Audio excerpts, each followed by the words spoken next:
dari Prodi BKI. Saya akan mempresentasikan globalisasi berkaitan dengan produktivitas perempuan sebagai pencetak generasi unggul. Globalisasi adalah fenomena yang didorong oleh teknologi dan pergerakan gagasan orang dan barang. Perkembangan terintegrasi ini mengantarkan era baru globalisasi dengan kemajuan robotikal dan kecerdasan buatan, artificial intelligence. Dalam konteks masyarakat, kita harus beralih dari narasi produksi dan konsumsi ke arah berbagai share dan peduli care. Kita perlu mendesain ulang sistem yang ada dan memanfaatkan peluang baru. Selain itu, tantangan yang berkaitan dengan revolusi industri bertepatan dengan munculnya kendala yang ditandai meningkatnya ketidaksetaraan pada lengkap global. Kita perlu memastikan bahwa teknologi yang mendorong fase globalisasi berikutnya berpusat pada manusia dan didorong oleh nilai-nilai positif. Secara khusus, penerapan dapat dipercaya dan berkelanjutan baik revolusi industri dan globalisasi adalah peluang untuk memperbaiki apa yang salah di era sebelumnya.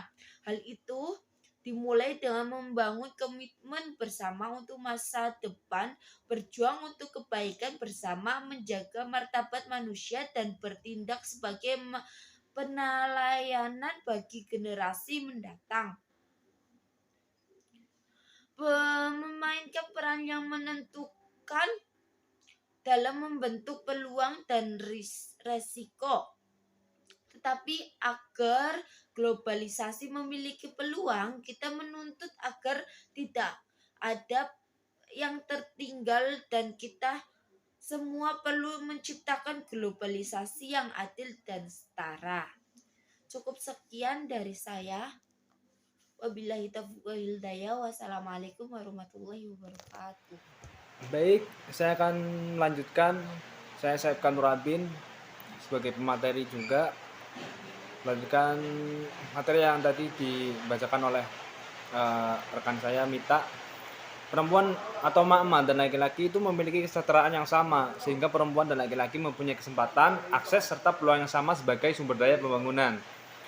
Kesetaraan merupakan target yang harus dicapai dalam tujuan pembangunan nasional dalam jangka menengah dan jangka panjang maupun Millennium Development Goals atau MDGs. Hadirnya revolusi industri 4.0 seharusnya dapat dimanfaatkan dan dikelola dengan baik oleh kaum perempuan karena memiliki prospek yang menjanjikan bagi posisi perempuan sebagai bagian dari peradaban dunia. Perkembangan ilmu pengetahuan dan teknologi membawa dampak pada peran perempuan yang semakin kompleks, namun kesenjangan akses dan penguasaan teknologi dan informasi komunikasi antara perempuan dan laki-laki masih cukup besar. Perempuan lebih rentan tergantikan dengan adanya perkembangan teknologi digital karena mereka biasanya lebih otomatis yang bisa dengan mudah digantikan oleh robot jika dibandingkan dengan pekerjaan lain. Makanya banyak perempuan yang mengalami PHK karena sudah tergantikan oleh robot yang lebih praktis dan tahan lama atau kuat karena perempuan juga punya fisik yang sangat lemah. Secara khusus di Indonesia, kefasihan digital kaum perempuan masih memprihatinkan. Padahal kefasihan dibutuhkan guna membantu penyetaraan gender karena memberikan konektivitas dan aksesibilitas bagi perempuan.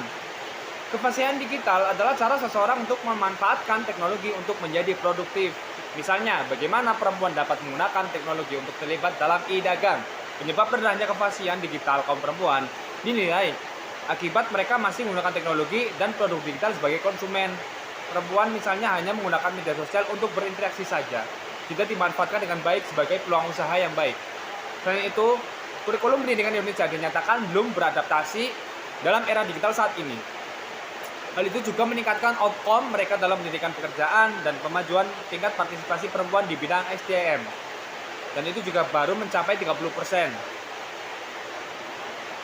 Sedangkan tingkat partisipasi perempuan sekitar 55% lebih rendah dibandingkan dengan laki-laki, yaitu sebesar 83,1%. Data International Finance Corporation dan USAID yang menyebutkan 47% perempuan Indonesia aktif berinternet, tetapi hanya untuk hiburan saja atau berinteraksi. Seperti menonton video atau mengunggah foto, bahkan 32% perempuan tak tahu cara berinternet untuk mencari hal-hal yang mereka butuhkan. Para perempuan sering kesulitan meningkatkan skala usahanya karena tidak memperoleh modal yang diperlukan serta kurang pengetahuan mengenai tren pasar. Penyebaran program pelatihan masih kurang merata dan sebagian besar digelar di kota besar. Perempuan kadang merasa enggan untuk mengikuti latihan itu karena tidak mau meninggalkan keluarganya. Dengan adanya platform digital dapat membantu perempuan untuk meningkatkan pengetahuannya. Secara global, baru sekitar 250 juta perempuan yang mengakses teknologi informasi dalam jaringan daring. 1,7 miliar perempuan tak memiliki telepon genggam, dan perempuan yang menggunakan koneksi internet kurang dari 50% dari laki-laki. Dunia membutuhkan teknologi inovatif. Internet yang dapat diakses dan dioperasikan dengan mudah, dapat diandalkan, serta aman untuk semua orang. Melalui literasi digital, untuk perempuan menjadi kebutuhan guna menyiapkan proses pencapaian, pembangunan yang berkelanjutan, pendidikan menjadi kunci agar perempuan melek teknologi, serta etika Literasi digital memberi perempuan pengetahuan dalam memilah dan memilih informasi yang beredar di dunia maya.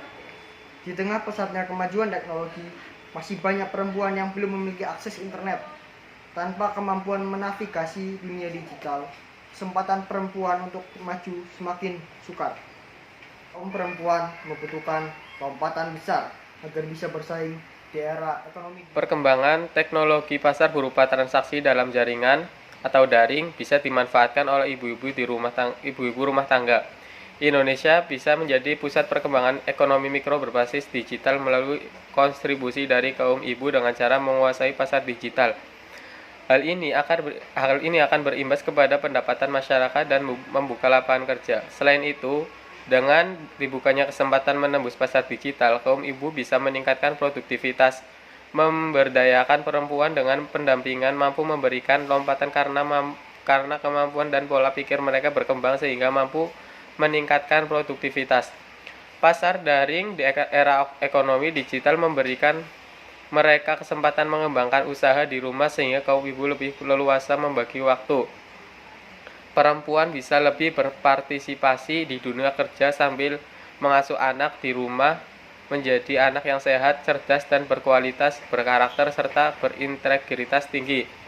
Era digitalisasi ini memberikan peluang di mana bekerja dan pengasuhan anak menjadi kompatibel. Perempuan bisa membantu meningkatkan produktivitas dan menaikkan pendapatan nasional. Semua berawal dari ibu dan keluarga untuk menciptakan bonus demografi kedua di mana nantinya angkatan kerja sudah berkualitas dengan produktivitas tinggi. Peran domestik perempuan begitu penting. Hal ini menuntut perempuan untuk bisa membuka diri dan memiliki wawasan yang turun-temurun pada anak dan luas sehingga mampu mendidik. Perempuan di era digital harus mampu menyesuaikan diri dengan perkembangan ilmu pengetahuan dan teknologi dengan tidak melupakan nilai-nilai luhur yang merupakan nilai budaya Indonesia.